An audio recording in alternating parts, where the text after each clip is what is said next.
Welcome to our daily horrors. I'm Meeka Nomicon, and today we're playing through the game Umbra Mortis, where a man is infected with a devastating virus, and can he discover the truth behind it?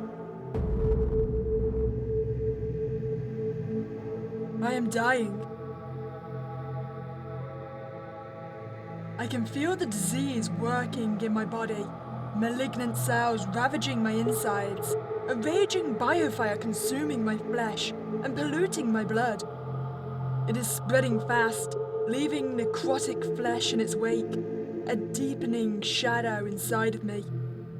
The pain is huge at times, unpredictable, shooting through my body in a bright, brittle bolts that leave me gasping for breath, despite the painkillers. It is a relentless, monstrous ailment, and it has devastated my life.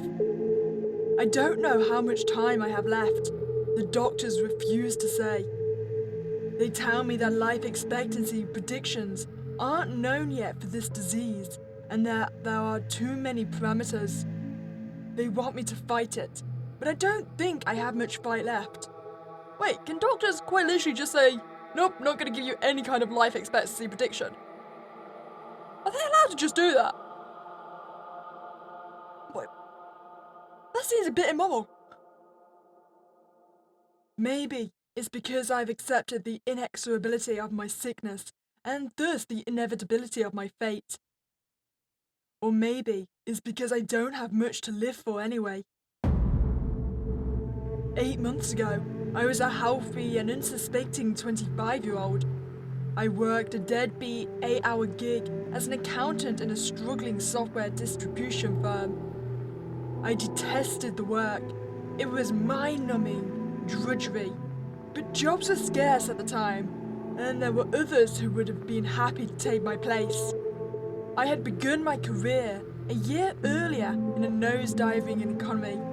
Fresh out of college, armed only with a bachelor's in finance and naive optimism. I was saddled with loans. My ma, the only family I had, passed away a year earlier after a long, bitter fight with cancer, and the insurance had only gone some way. I also had an education loan. I lived in a tiny studio apartment that I could barely afford in the most crowded part of the city. Life was stressful, to say the least. If you told me then that in less than a year I would lose my health and nearly my mind to a fatal illness, I would have laughed bitterly. And then there was my relationship with Anita. We'd met at university. She had been doing a degree in mass communications and journalism. Looking back, it seems that we had gravitated to one another naturally. She comes from a lower middle class background, like me, and we understood each other's aspirations and fears. Money, rather the lack of it, health and insurance, jobs and stability. We'd grown up seeing adults fretting constantly over these things. Some of them, like our parents, managed to stay afloat, while others sank, swallowed by the maw of poverty. She had emotional baggage and troubles of her own, a burdensome narcissist mother, among other things, but Anita was the brightest person I'd ever met. She was perhaps the one good thing I had in my life, but I didn't know it then. Things were getting shaky, a year into our relationship. It's not working. We're not working.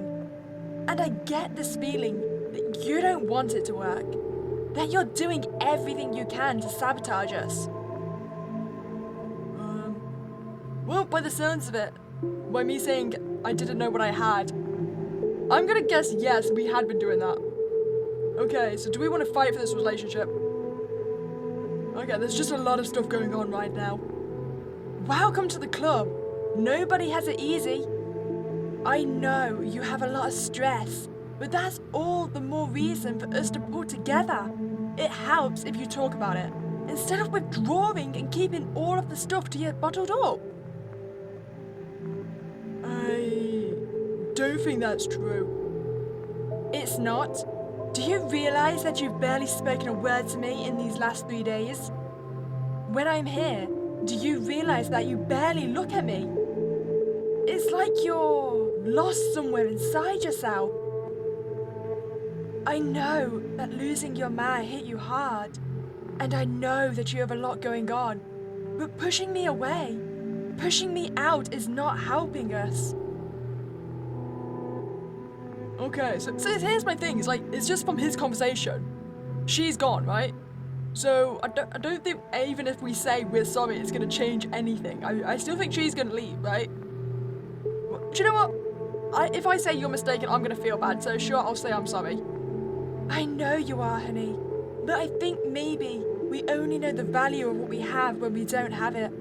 My mother used to treat me like crap. Nothing I did could make her happy.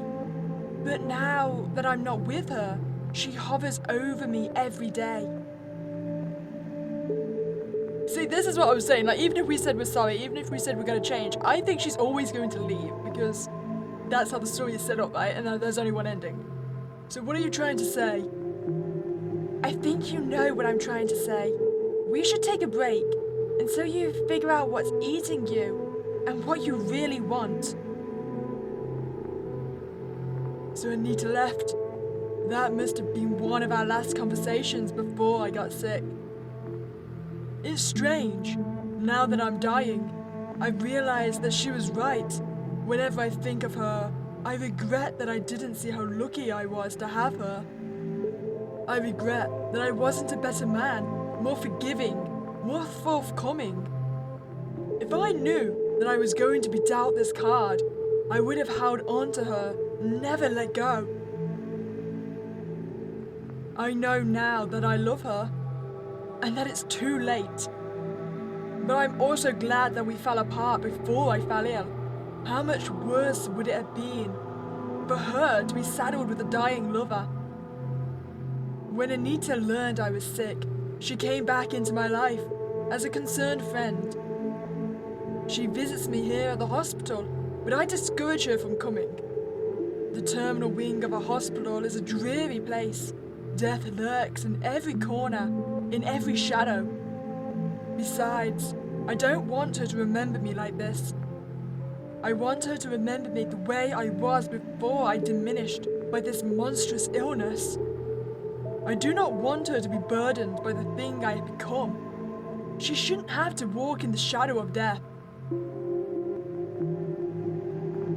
When the disease hit me and smashed apart my life, I sunk into an abyss, an endless darkness in which I came close to going insane. I asked all the usual questions. Why me? I'm not a bad guy. I'm not a serial killer or a rapist or a pedophile. I may not be a saint, but I'm not evil. So why was I struck with this? But I had no one to ask these questions. Since I didn't believe in God, I could only turn inward, sinking deeper and deeper into the abyss. I wondered, is this body all that I am? What happens when I die? Where do I go? Does my life just end?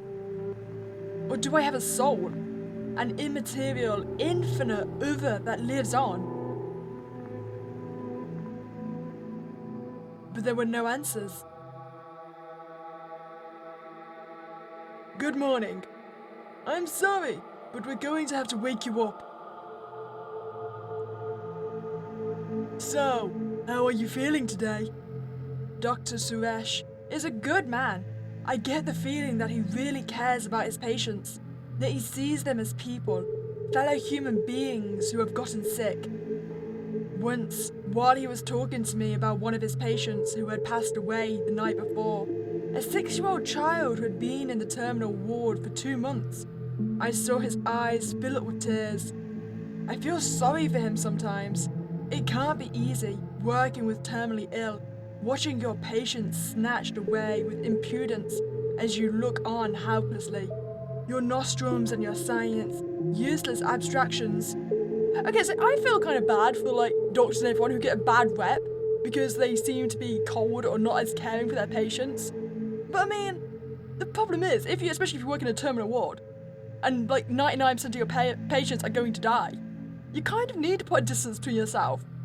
I mean, if you got yourself emotionally invested in every single patient that came in, and then they passed away within like a month or so, I don't think anyone will be able to sustain that job for that long. I'm in defense of these cold doctors. I'm in defense of the doctor houses of this world. What does that mean to a man when failure at your workplace is routine? What questions must he ask himself in the late hours of the night when sleep evades him? Who does he turn to? He once told me that doctors treat patients to the best of their abilities, but it is God who cures. He said that he's seen too much to believe that human beings can ever hold all of the universe's mysteries in their hands. It's like that old adage, the more you learn, the more you realize how little you know. Well, okay, oh, you know what? When you're with a doctor, be truthful, people. If you want to be treated well, not treated well, but I mean, if you want any attempt to being cured, you gotta kind of be truthful. You don't lie to your doctors, folks. I'm sorry to hear that, but I have some news that might make you feel better. What's that? It's about your test results. The scans are back from the labs. They indicate that the last batch of drugs we received from the NCDC, PSYK, if you remember, is possibly having an effect.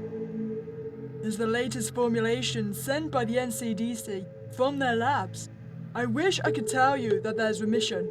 There is, however, a slowing down of the cellular alteration. It's still too early to make any conclusions, though. We'll wait, we'll watch. Okay. Do I really want to be pessimistic? No, he's doing a good job, this doc. I don't really want to dampen his spirits by being pessimistic myself. Even though I do like a good dose of pessimism. But we'll be good. We'll be nice to him. What does that mean? In terms of how long I've got? We've talked about this. At this point, there's no accurate way to predict life expectancy. We're still figuring out the pathology of the disease. Okay, like, I understand not wanting to give an exact sell-by date kind of thing. But like, are we looking at months? Years? You've got to have some kind of indication by simply my deterioration, right? It could be weeks, months, maybe over a year. And there are too many parameters that seem to influence lifespan. Look, yeah, he kind of just gave us all the possible options, didn't he? Well, knowing... we're not going to pressure... Well, I kind of want to pressure him. We're going to pressure him. I was going to say we're not because we're on his side. But you know what? No, I kind of want... Which one do you think is the best bet? Weeks, months, years? Not really. Your state of mind affects your recovery, and we need all the help we can get.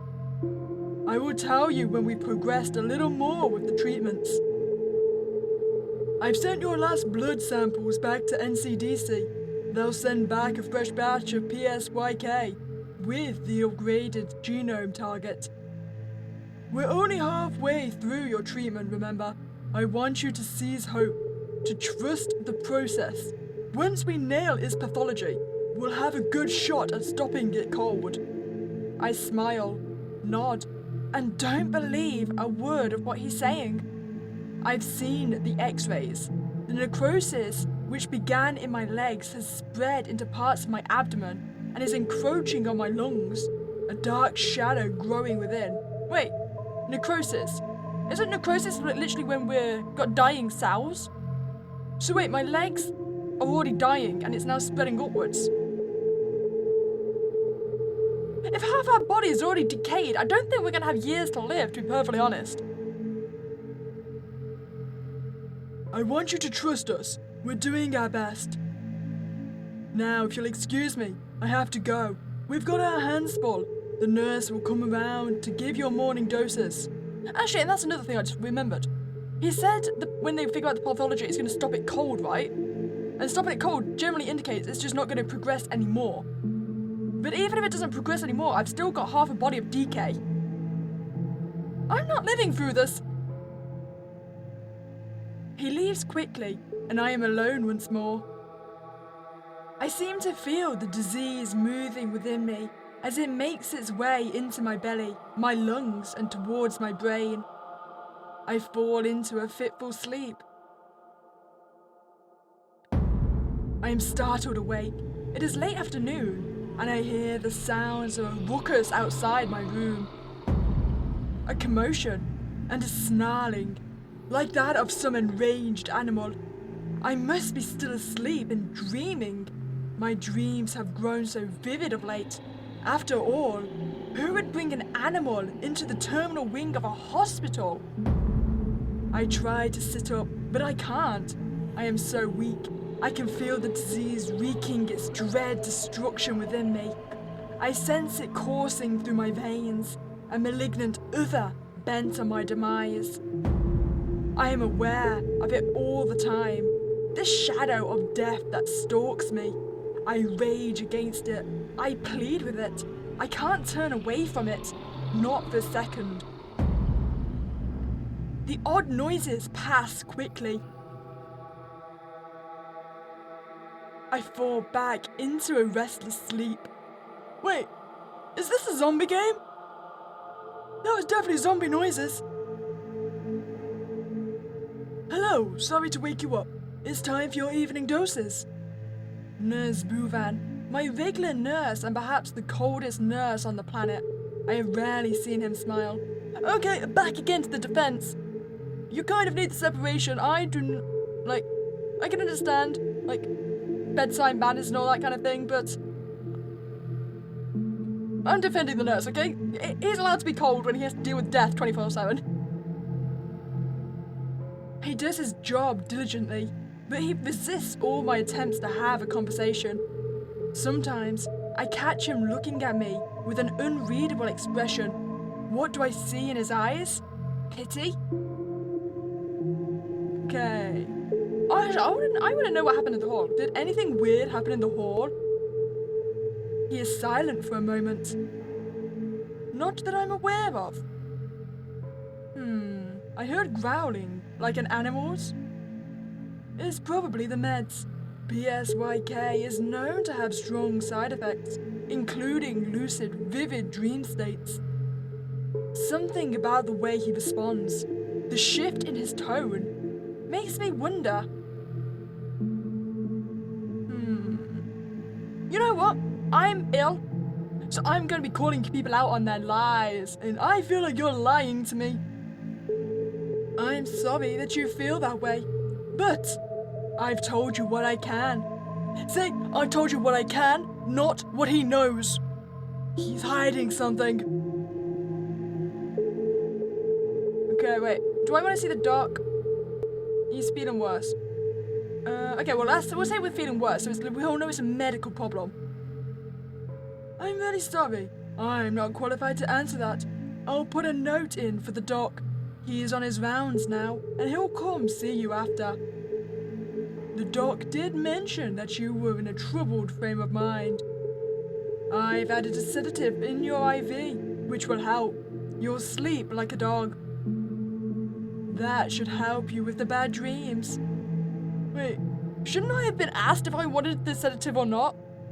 Can they just give it you outright, even though there's not technically a medical necessity for it right now? Should I not have defended that nurse? He leaves, and I am once more alone with my thoughts.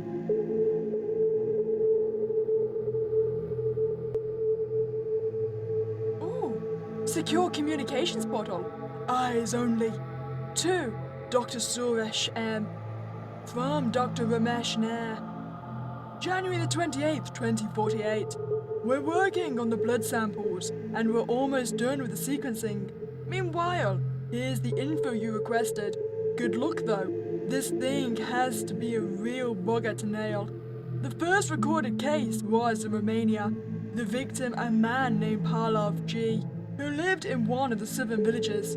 One morning, his wife noticed odd bruises covering his back.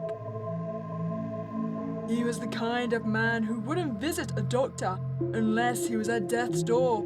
She told reporters later. A few weeks later, he lost 10 kilos and was weak, so he could barely walk. He was finally taken to a hospital, but his condition continued to deteriorate rapidly. They discovered that swaths of cells were dying for no apparent reason, necrosis spreading through his body. It spread, eventually caused catastrophic organ failure and then death. His body was burned immediately, in fear of an outbreak, and his village was quarantined. But nothing happened. There was no outbreak. Whatever the disease was, it wasn't contagious. Not in the way we understand contagion. The next case was reported a few weeks later in Mumbai, India. But at the time, nobody connected the two. It was only when the third case, in Germany, occurred that disease control centers in each country were galvanized into action and began to compare data. You know the rest. Its cellular structure is mutating in every host, so we're still trying to lock down its pathology. Everyone thought it was bacterial at first, yet no known antibiotic could touch it. Then there was the genetic theory. Laughable, really. Its transmission was a mystery, because there is only one way it can be transferred from one person to another. Direct fluid transfusion into the bloodstream. Like AIDS, the disease from a bygone era, hence mass contagion isn't a concern. And you know how it got its name. In the X-rays and the CT scans, the spreading necrosis resembles a growing shadow, hence the name, Umbra Mortis.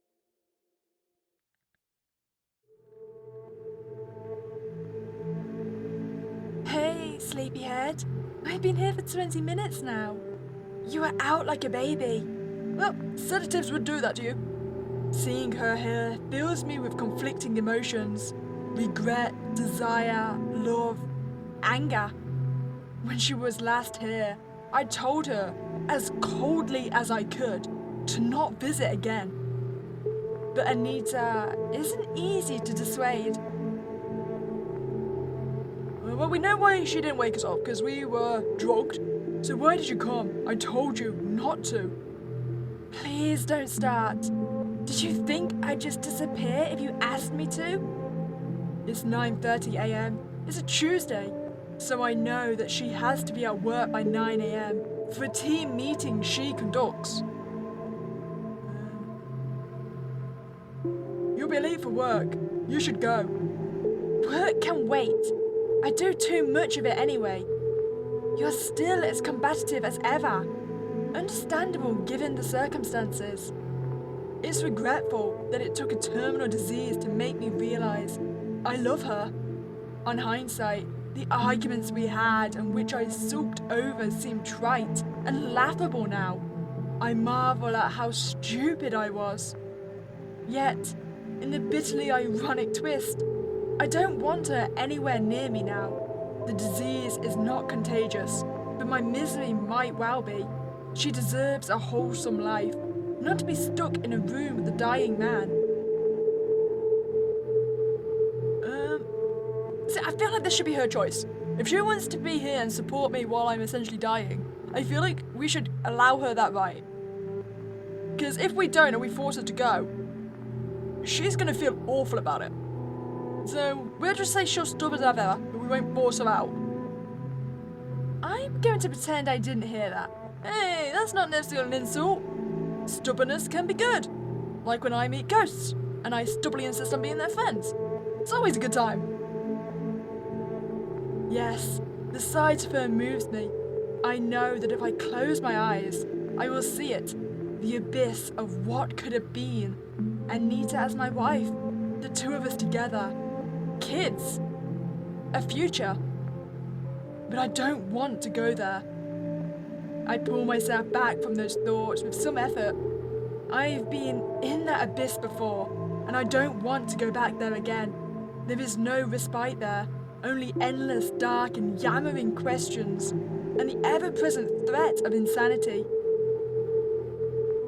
Okay, well, she's been doing too much work apparently, so do we really want to ask about her mother, though? Then again, I'm pretty sure they were on better terms now that she moved out, right? How are things with your mother? Well, it's the usual. Ups and downs. Mostly downs, though. She's not been talking to me for a week now. Putting me through a guilt ringer because I forgot to call. That's not a nice mother. Nothing new to report there. She pauses, and I see a flicker of worry. But there's weird stuff going on. Since you're not on the networks anymore, you aren't seeing the reports. The rising hysteria and rumours that the number of people affected with Umbra Mortis is growing. Okay, I don't think people can really fake these illnesses. Well, they can. But I'm pretty sure if there's like evidence, then you can trust it. So what do we go, do you think any of it's true? Well, I don't know. There's no official word from our government. The official line is that all's normal and that spreading false rumours and creating panic is punishable by law. But on social media, everyone seems to know someone who has caught it, and they're not sure how it's spreading. When you got it 8 months ago, it felt like there were only a handful of people, right? Or so we thought. It felt like we just looked out. An understatement. It didn't just feel like we looked out. I slipped into the abyss, and there I thrashed and burned for weeks. But folks are saying that it was just not being reported. And there's even more crazy rumours that the disease is changing somehow. I've seen viral videos of... She falls silent. Videos of what? Actually, never mind, really. I don't think you need to bother with these things right now. Just focus on getting better. Thank God you're off the networks. It's all just alarmist, rabid noise anyway. Look, I gotta go now. I'll see you soon. This is quite literally the zombie disease, right? Who's patient zero then? For reasons I can't explain, a sense of deep foreboding fills me. Within me, the disease continues its relentless passage, a malefic shadow cast upon my flesh. I wake up in the dark, and I hear the strange noises again, a low, animal growling. I must be dreaming. Of late, my dreams are getting more vivid. When I wake up, I can't remember what it is that I dreamt about, but I come awake sweating, terrified. I become fully aware of my dying body, of the thing within that is killing me. I can sense its desire to consume me from within, to chew through my flesh and escape into the world. It is insatiable. I can feel its dread, hunger, such hunger.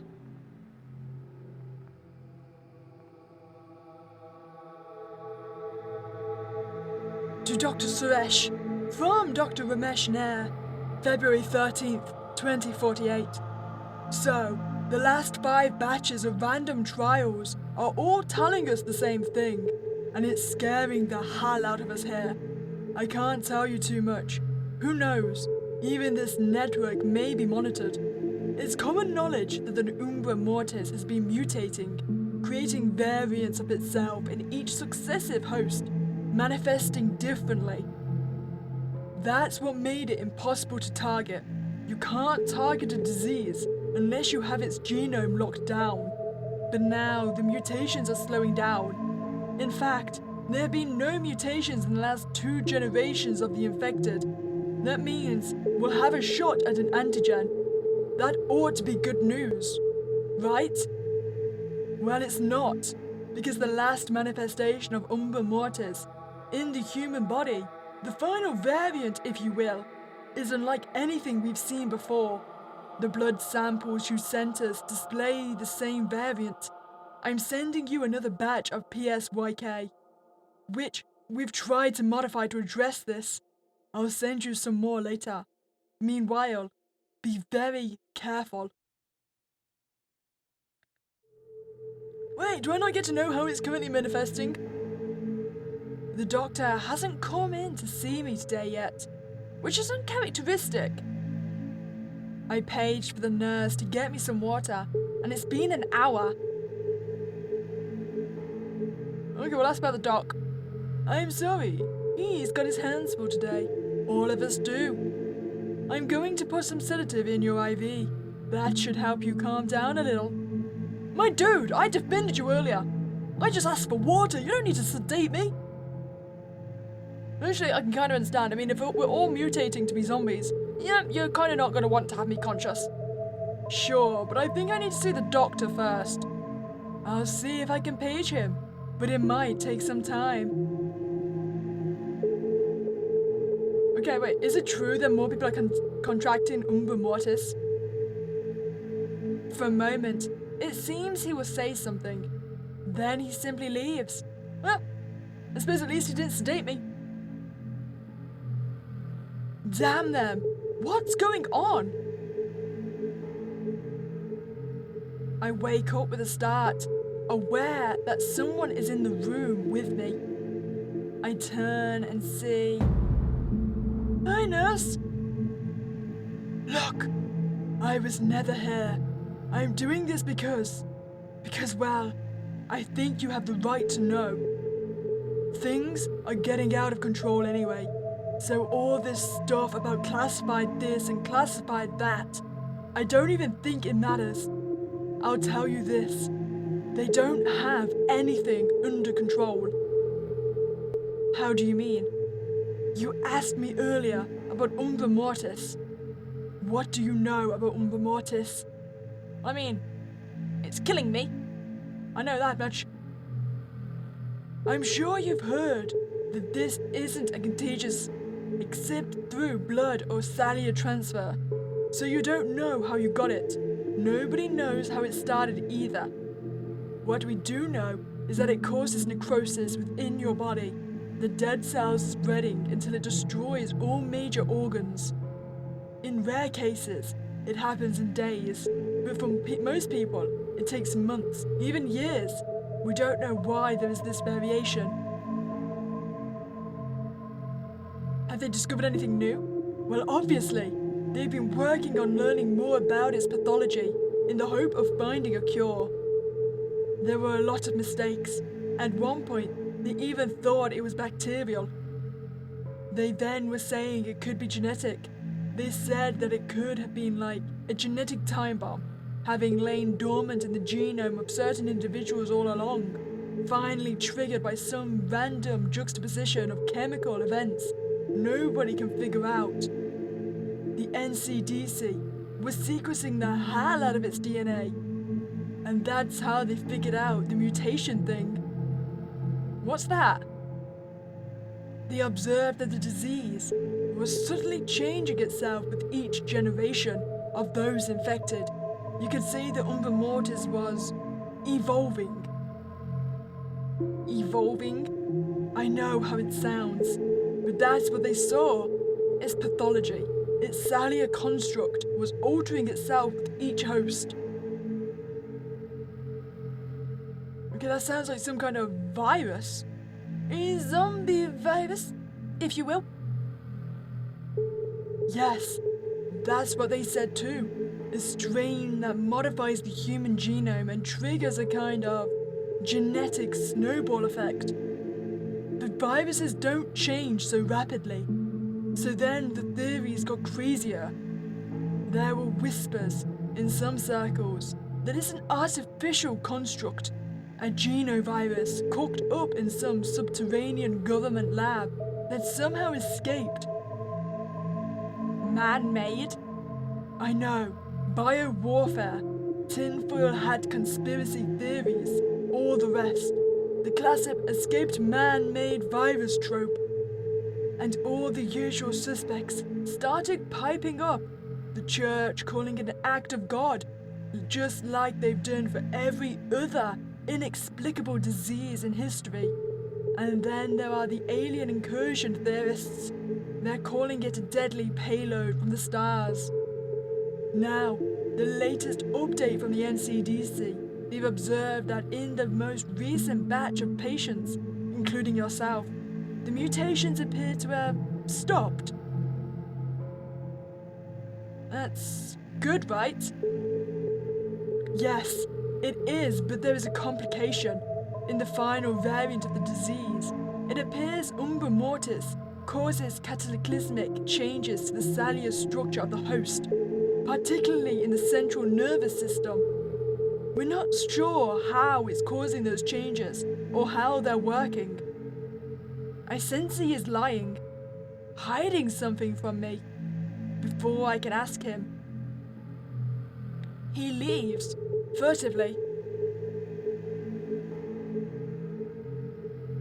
See, I told you he was a good guy. To Dr. Suresh, but from Dr. Ramesh Nair.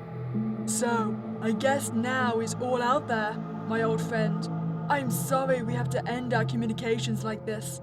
I almost admire it, Umbra Mortis. It is devious, and if it is created thing, well, it's been designed by a maniac genius, a chemical coder par excellence, the devil himself.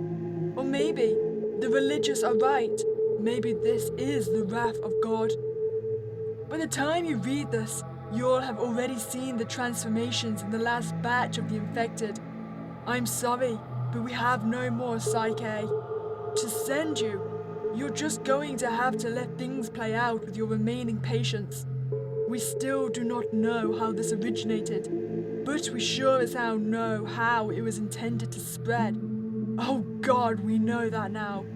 Get away, Suresh. Get away, Suresh. Get the hell away from there as soon as you can. Don't try to be a hero. Not this time.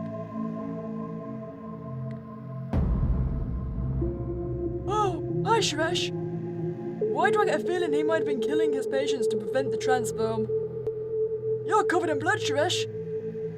Hello. I am sorry to come to you like this. I have howled out for a while, but now I am obligated to let you know that the situation has changed. My sense of foreboding grows. I feel my skin burning up with a fever, yet when I raise my hand to my forehead, it is cool to my touch. Anxiety grips me, a near manic energy. We're gonna ask about the blood, I think. Is that blood on your coat, Doc? Yeah, I see the blood. It doesn't get by me. You're not slick, Doc. We've done our best. I want you to know that. We did everything we could. He seems to be talking to himself more than me. I held out. Many didn't stay. The government has declared an emergency, and troops are moving into every major city. This is the last shot of Psyche that I have. But there's something I need to tell you. What is it? The last few doses of Psyche, the latest batches of the drug, weren't being administered to stop the necrosis. In fact, the necrosis caused by Umbra Mortis is irreversible and cannot be stopped. I knew it! The drug was being given to you to freeze the transformation that the final variant of the disease is causing in you. Now that we're out of the drug, based on the timelines we have seen in the others, you'll probably start seeing the changes in about 24 to 48 hours. I will administer this now, and then leave. What kind of changes? I'm sorry. He injects a vial full of Psyche into my arm. I have no strength to move, and I wake up in the dark again, to utter silence. Something is happening to me. Something is changing. I'm not sure what. I am dying, aren't I? A dark fear grips me. It feels like there's a fire in me, an unquenchable and all-consuming fire that can never be put out. Will I simply burn up? I am slipping in and out of wakefulness. Wake up! Wake up! I see her before me, and again I am besieged by conflicting emotions, desperation, rage, desire. I am torn between wanting to tell her to go away and to beg her to stay. She seems so vivid, so alive. Okay, is everything okay? We're gonna be nice. I mean, by the sounds of it, the entire world's gone to hell, so telling her to leave might not even save her life. Things are bad out there. Really bad. Okay, are you okay? I am not. I came to tell you that I'm leaving. I have to go. Where are you going? I have to leave town. They're saying there are camps up north, pockets of quarantine areas where the disease has not yet hit. There's a group of people leaving for it, and I have to go with them. What's going on? The hospital staff have fled. The military is fast approaching the city, and they're enforcing a quarantine. There's only a few hours to get going. But I had to come to see you one last time. I was hoping that you would still be here. Well, we're not going to make her feel guilty about this, because, I mean, we're dead regardless, so we're not going to try and make her stay with us and so we can kill her. So let's just say you shouldn't have come at all. I know that there was a risk coming here. I don't even know if I'll make it back. The roads are jammed up. There's chaos everywhere. And there's terrible stuff happening on the roads. I was nearly caught twice, but I had to come. I had to tell you before I left. If only I could take you with me. But I can't. Okay, I wouldn't come anyway. I'm so sorry. I love you so much. So this is it. And not in the way I had imagined. I should be feeling glad that she's leaving, but I'm not. Despite all my bravado and faux attempts at nobility, I despair at this turn of events. A part of me wants her so bad. And now that I know she is going, now that I know it's real, the reality of it hits me. I try not to cry, but it's hard. I don't want her to go, and yet I want her to go. I want her to be safe, yet I want her to be with me. The emotions threaten to tear me asunder. Looking at her, I no longer feel weak. In fact, in an odd way, I feel alive, as if the vibrancy of her being is crying out to me. I can almost hear her heart beating. I can almost hear the quickness of her breath. The fire that grips me rages, rises, and the incredible hunger roars up like a dark tide. Unable to help myself, I move towards her. She looks at me, and I see a terrible thing in her eyes. I see fear. She leaves. I am alone with the thing inside me, the shadow of death, the abyss of what might have been, the clawing, hungry, yammering thing that is burning me up within. How? How did I get here? What am I doing outside my room? I don't remember getting out of bed. I don't feel so weak. Is that blood on the floor? Where is everybody? This must be a dream. I feel sprightly, alive. Maybe the final stage of the disease brings vivid dreams like these? Keep walking. I walk down the hallway. A trail of blood leads me out of the room to my left. What happened here? This doorway to my right is slightly ajar. It appears to lead into a room much like my own. Could there be someone in there? I hear that low growling again. Is there somebody inside? I need to see.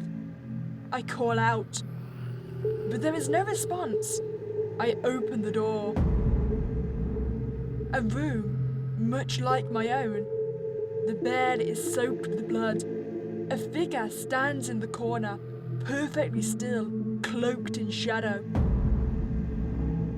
It does not move. I can feel its gaze upon me. Yet, incredibly, I feel no threat from it. I almost feel a kind of kinship. I call out to it, but there is no response. Wait, Are we going to be patient 0 or something of this newest mutation? I mean, we seem kind of more advanced than that one. I back out of the room and into the corridor. What did I just see? I nearly run into the nurse, Bhuvan, before I see him. Back off! Back the hell off! Okay, wait. Bhuvan? It's me! Back off! I was leaving, alright? Just let me go!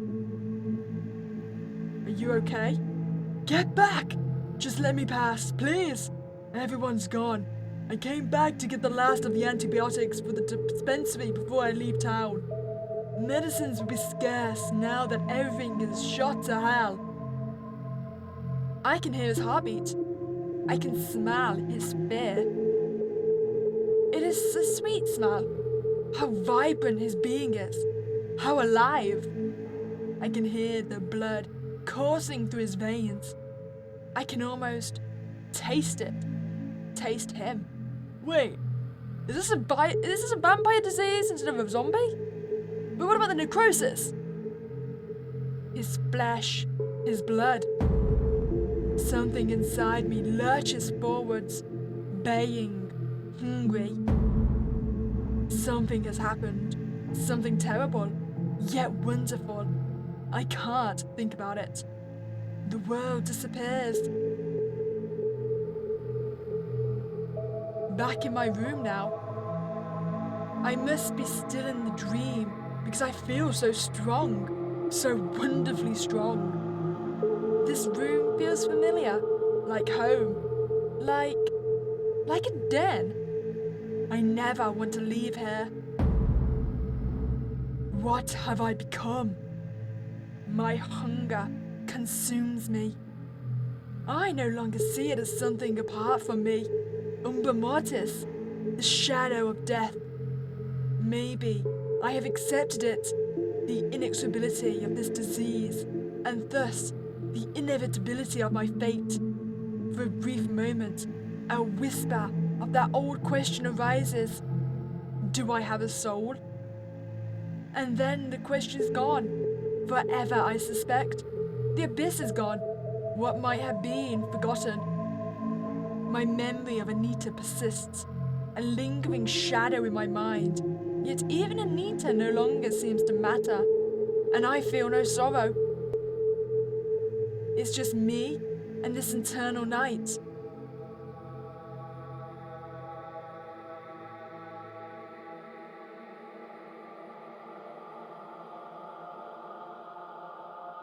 So vampires! I'm guessing this is going to be the kind of I Am Legend style vampires then, if it's going to have the necrosis, right? Because I'm just thinking if the body's decaying, because that's not what necrosis is, right? It's the body dying. I suppose they could just be a normal vampire then. But you know what? I am not upset at the fact I got those mistaken. I mean, I spent ages thinking the I Am Legend movie was about zombies. Look! They look like zombies, okay? Don't judge me. Well, I hope you enjoyed that playthrough of Umbra Mortis.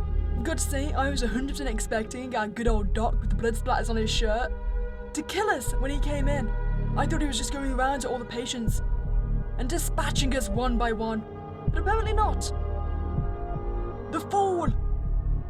As always, if you want to check out the game, I'll leave the link in the description below. If you've enjoyed your time here, then please remember to like this video and subscribe to this channel.